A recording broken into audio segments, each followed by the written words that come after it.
Welcome, ladies and gents, to Chapter 6, Employment Basics, with your teacher, Mr. Sias. It's Sias First if you ever want to find other videos on financial algebra or other financial topics.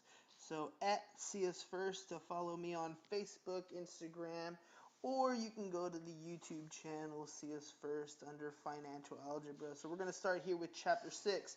Now, the beauty about being a math teacher and the beauty about being a teacher teaching financial algebra is I can take a different point of view on some of these things. So I'm going to give you my point of view. It's not everybody's point of view, but it's my point of view. Employment basics. This section is going to emphasize the ability for you to hold a job. Job, J-O-B, the acronym that stands for just over broke.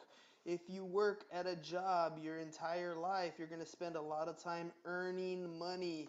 Now, I'm going to go into this topic in depth probably as we go through this chapter. However, I think that the only thing money can do is buy you time. So if you're exchanging your time for money, you're going to be stuck at a job for a very, very long time. The bare minimum you should do is understand how employment works so you can decide if you do want to be an employee, which is what we're going to talk about in section 6-1, looking for employment as a job, and section 6-2, where we're talking about pay periods and how you get paid as an employee, right? Or you can choose to earn income another way.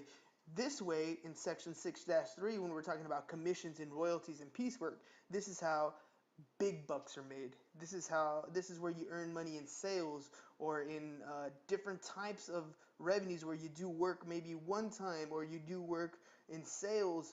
This section 6-3 is where you're going to learn to make a lot of money. So that's my favorite section, and that's where I'm going to spend a lot of my time and emphasis pointing you towards that direction. Now, that being said, I'm not putting down people who work as an employee. I'm a teacher. I too am an employee. However, I also earn income in other areas, and that's what I really want to get across to you guys, is having a job is not the only way to earn income. I also do other things to earn commissions and royalties so that I can take that money, reinvest it, and buy time, because I don't want to work for money for the rest of my life. Now, when you do get a job, there are some jobs, like teachers, for example, where you do get employee benefits, like small life insurance policies, health care, dental, vision. That we're going to talk about in section 6-4. And in section 6-5, we're going to talk about how Uncle Sam takes our money. We're going to talk about Social Security. We're going to talk about Medicare, what it is in general, how much of your paycheck goes towards those two funds, and basically the money that you'll never see again, but you're going to take it out of your paycheck anyways. That's section 6-5. So Confucius has a quote here on the side. It says, "Choose a job you love and you'll never have to work a day in your life." Why do you think that is? Take a second. Think about that.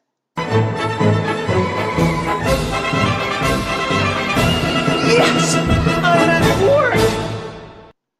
It's simple. If you love doing what you do, it's not really work. Do you have to get up and do it? Yes, you do. But you actually enjoy it, so you're not considering it work. I love doing this. I love sharing these topics with young people like you so that you have a better chance of winning. Here's my example that you'll probably hear me say over and over again, or you've already heard me say it over and over again. But the first time you ever played the game Monopoly, you probably sucked. It was not a very good experience because there are a lot of rules to the game of Monopoly that you needed to learn. However, once you knew the rules, you had a chance at winning. The same concept applies to life, right? If you don't know the rules of finance, if you don't know the rules of money, how do you expect to win?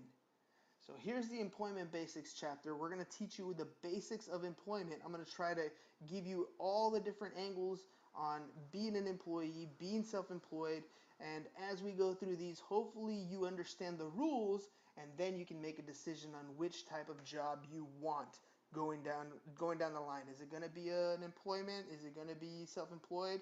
And so forth. All right, down here, we got a nice breakdown in 2009, some statistics from the United States of the different number of employees in each one of these categories. So I thought I'd share that here with you. You can take a look and read that on your own in your textbooks. But after this, we're going to start here with Chapter 6-1, Intro. See us first. I'm out.